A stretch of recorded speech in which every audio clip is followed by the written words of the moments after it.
YouTube? So today, look, I'm trying to do a thing where every Friday we react to something scary, you feel what I'm saying? So I'm gonna try to put together a little compilation of us reacting to scary stuff on stream. Make sure y'all join up in the Twitch, you feel what I'm saying?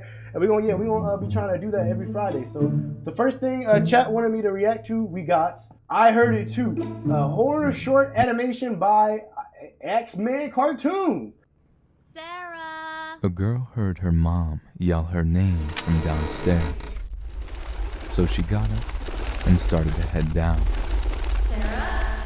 As she got to the stairs, her mom pulled her into her room and said, I heard it too.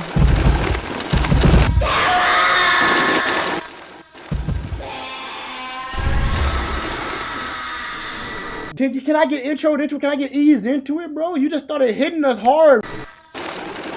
Stay in here and don't make a sound.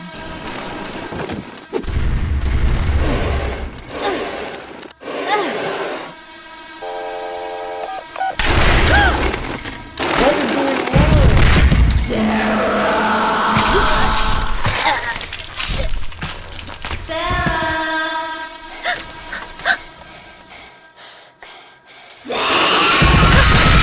No, I ain't gonna lie. No. I can't, no. I'm not gonna lie, this is the scariest video y'all have ever suggested. What? It's like the way the animation is, and it's just, it's just Sarah. Like she said, bro, I don't like this.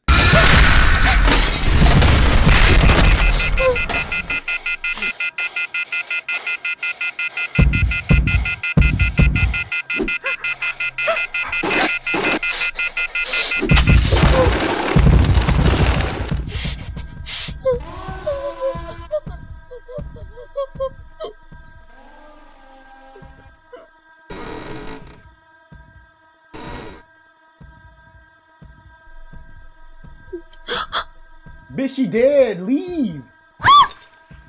Oh my god, stop. Stop. Why would you make a fucking noise? Oh my god, bro. She doing the white people stuff. Why you making noise? You touching shit. You should have got put on some shoes and leave. Like,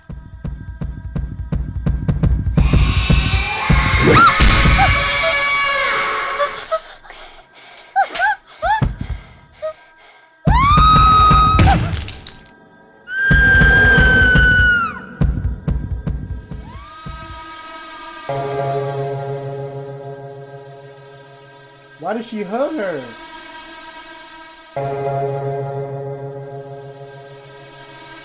I'm so lost on what we just watched, I'm not gonna lie.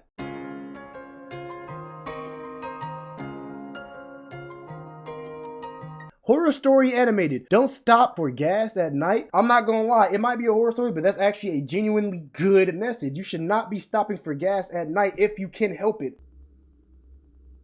Back in the summer of 2016, I got my first job at 18 years old. I was excited about the work, but not about the commute. Without traffic, it was a 30-minute drive both ways. And I normally got off work around midnight, and the last thing I wanted to do was drive a half hour to get home. During the first few weeks, I was still getting used to my new routine, and one of the first things my mother told me was to keep an eye on my gas tank, and if I ever needed more, I should leave early and stop on the way, but never on my way back. I understood her concern. I was a petite 18-year-old female, and I looked even younger. Did you just say he was a petite 18-year-old female? You sound like a grown-ass man to me, boy. Being who I was, I half forgot, half ignored that advice. And one night on my way home, I realized I legitimately didn't have enough gas in the tank to get me to my exit. I pulled into the first station I could find, not caring about the brand or the cost of the gas. I decided to make it as quick as possible, and only put in about $10 worth, just to get myself out of there. I swiped my card and began pumping gas, and once it got to the $10 mark, I shut it off and printed out my receipt. Thinking the worst was behind me, I was about to climb back into my car and book it home, when a voice came from the tiny intercom above the pump. "Ma'am, there was a problem with your credit card payment." I paused and glanced at the guy at the counter, and felt a chill spiral down my neck. Bruh, no, bro. I got my gas. Hey, guess what? If I already put my gas and then you tell me there's a problem, I just got $10 of free gas. You know these gas prices is crazy. I need every gas gallon I can get. I'm not, no, especially if I was a woman. No, I'm gone, bro. I'm scared. I'm gone, bro. You tripping, bro. Bro is tripping. He was one of those tall, gaunt, sketchy-looking clerks, and was staring right out the window at me, beckoning me to come inside. I stepped back towards the gas pump and pressed the button on the intercom. "What's wrong with my card? I have a receipt. It went through just fine." I didn't try to hide the annoyance in my voice. I didn't like the look of this guy, or the way he sounded.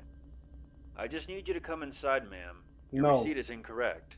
I'm going to need to run your card in here," he replied, a bit too quickly. I looked back at the guy through the window in frustration. There was no way I was going in there, where I would be alone with him. He was staring at me wide-eyed, like some kind of creep. I stood my ground, pulled out my phone, and checked my credit card app. I held it up stupidly as if he could see it from there, and I pressed the intercom button again. It went through. I see it on my statement. I'm not coming in. "Ma'am, if you attempt to leave, I'll call the police. I'm already tag going. number. Please come inside." Bro, I then you shouted literally at have him a from across receipt. the parking lot instead of pressing the intercom. "Over $10 of gas, you're gonna call the cops? Fuck you. I'm leaving." I walked a few steps around my car and gave him the finger. I was just about to walk back around my car and climb into the driver's seat when I paused. He was mouthing something to me through the window. I would have ignored it, but he suddenly looked much more desperate than creepy. He kept beckoning me forward and calling out something that I couldn't hear through the window. I must have made a weird... Bro, stop paying attention to this man and go. Leave, bro. Why? No, I'm gonna be real, bro. She white, bro. If this was a black woman, she would have been gone, bro. First of all, a black woman off the jump, if she got a receipt for her gas, she not listening to anything. She gone. She's out of there, bro. See, this is why horror movies don't have black people in it, because we leave too early. weird look, because 5 seconds later he slammed a piece of paper on the window where he had hastily written, "Guy in your car."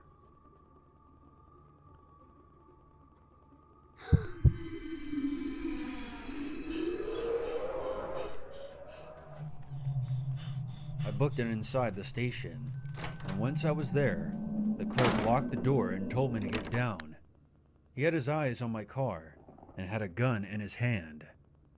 I squatted down behind the counter and watched the security cameras as a tall guy in sweatpants and a windbreaker nudged my back door open, slid out quickly and jogged away into the night. I started freaking out. Turns out the clerk had noticed the guy hanging around the side of the building on the monitors. And as soon as I pulled in, he made a beeline for my car. He crouched down and opened the door, and slid himself inside as I was swiping my card, being careful not to close the door all the way behind him, so that I wouldn't hear anything. No, I'm gonna be real. It's her fault, bro. Ain't no way somebody's touching my car while I'm pumping gas and I don't got no type of headphones in that I wouldn't hear that. I can kind of understand if he didn't close the door all the way, sure. But you tell me you didn't hear him open the door? Bro, doors make a like sound when you touch the knob to open it. You can't silently open a door. The clerk had noticed all of this on the camera and immediately called the cops, who arrived a few minutes later. They searched the area and my car, but were not able to locate the guy or anything that would lead back to him. The gas station clerk probably saved my life, because who knows what would have happened if I had driven off with that stranger in the back seat. I think the lesson here is obvious. It's not enough to be cautious. You have to stay alert as well. Be suspicious but not stupid. And always listen to your mom. What? Bruh, it's like, how do you, it's at night. Even me as a man who's more safer than a woman at night, I'm extra alert at night. Maybe that's the black in me. I don't know. It's just crazy how you not alert. As a woman especially, how are you not alert? And then at night as well. I don't know. That story couldn't happen to a black girl. I'm sorry. It couldn't, bruh.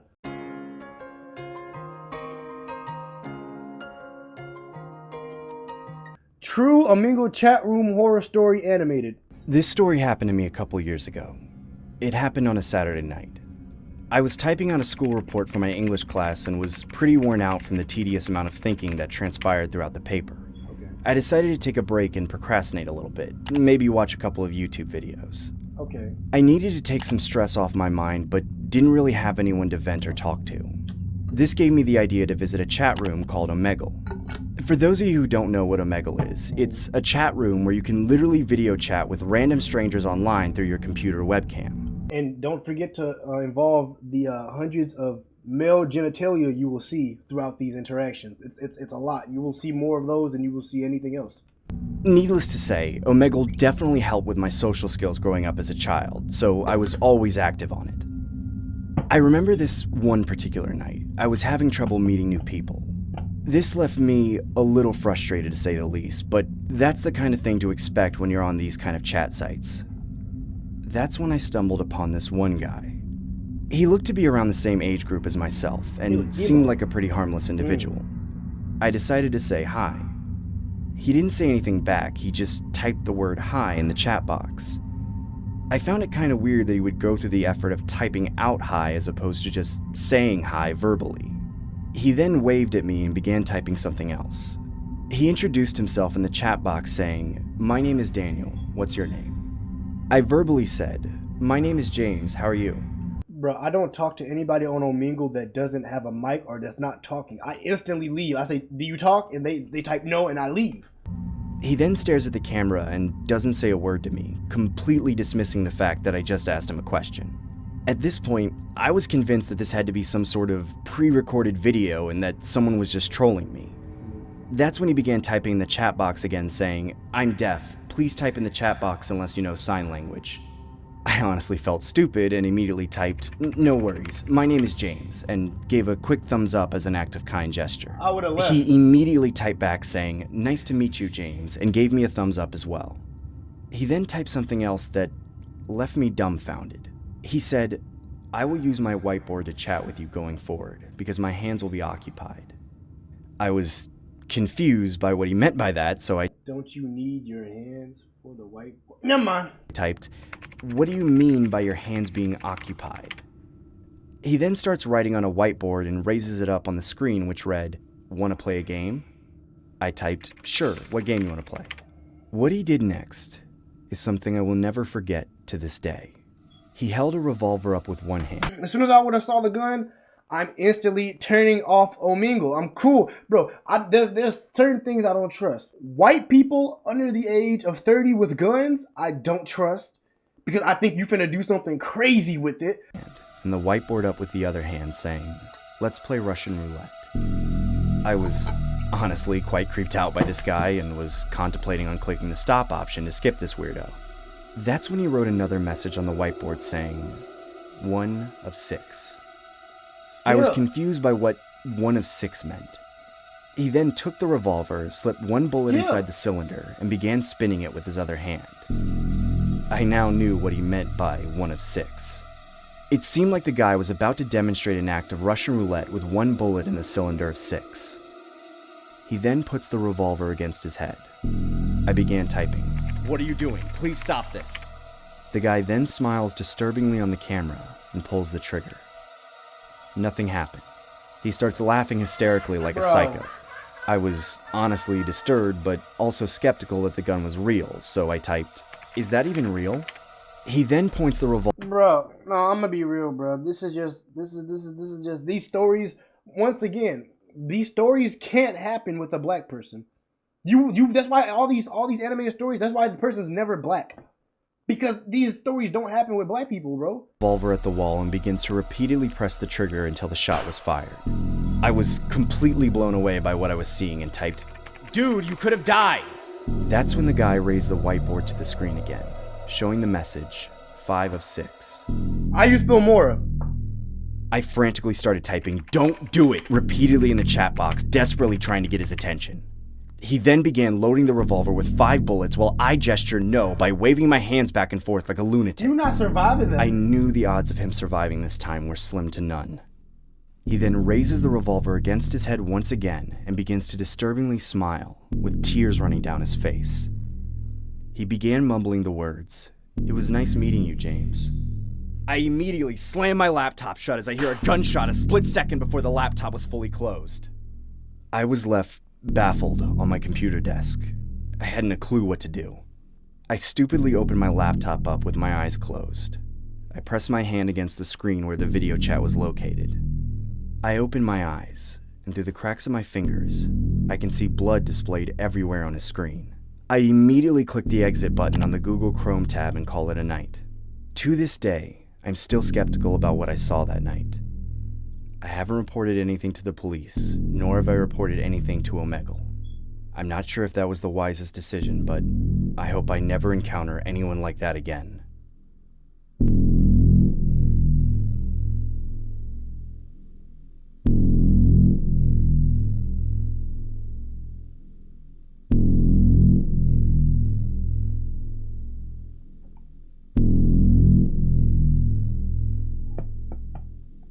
Bruh, that's the last video though for that. Bruh, tell me in the comments, but hey, give me in the comments, bruh, name some stuff in the comments, or if you want the fast thing for me to 100% see what you're doing, send it to me on Twitter, via Twitter or via Instagram, any social media that's directly. Send me stuff, y'all. I actually want to try to do this every Friday. This would actually be fun. And also help me think of a name. Help me think of a name to call this series. You know, because you know how like Corey calls this Scary Spooky Fridays. I need Scary Spooky Sundays. That's what he said. I need something for it. What way? Fantastical Fright Fest Friday. Ooh, that's hard. Hold on. Hey, give me some good suggestions in the comments, boys. Use some good suggestions in the comments.